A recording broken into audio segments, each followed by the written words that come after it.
Spiked again, spiked again, spiked again, spiked again, spiked again. It's funny. It's interesting. I've been getting a lot of comments on the whole spiked again situation that I posted about months ago now, I think. 2 months ago, I think, in fact. That was on the 2nd of January. So about 6 weeks ago. Yeah, a lot of people have, somehow that video is getting a lot of views again and getting picked up again, and people are commenting on it. But it's funny. Because in the beginning, people were saying, it doesn't happen, you're talking bullshit, nobody gets spiked, and so on and so forth. I'm like, well, have you been living under a rock or what? I mean, what about the 6 or 7 or 8 girls who got killed in Laos, right? In November, I think it was, last year, because they were spiked again, right? And that is a fact, bottom line truth.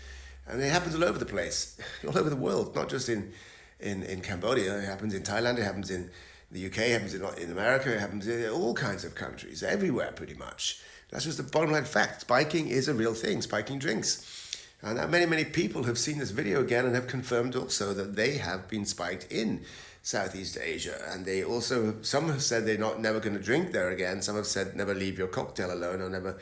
Some person even said that they had a bottled beer spiked. I'm not quite sure how that's going to work, but it's possible, I guess, because it could be opened somehow before and without you knowing and noticing at the time, and then something could have been put in the bottle. Everything is possible. So, cans are the safest way to go, I guess, but I don't drink beer, so that's a little bit of a problem.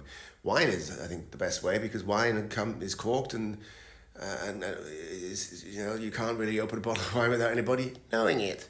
So spiking is a real thing, people. It's not something to take lightly and joke about and say that, oh, you're an idiot because you got spiked, because that's just not the way it is. Look, I got spiked back then in January because it was my fault at New Year's Eve time, because I was drunk, walking around, being an idiot, and then, well, actually that's not quite true now I remember. I wasn't drunk at that time, just a little bit tipsy. It was early, it was 10:30 p.m. And I went to the toilet, came back, and then carried on for 10, 15 minutes and started feeling dizzy and not so well. That's when I went home after my friend. And then I started to feel worse at home, but then the last thing I knew was that I fell asleep, but that was not so. I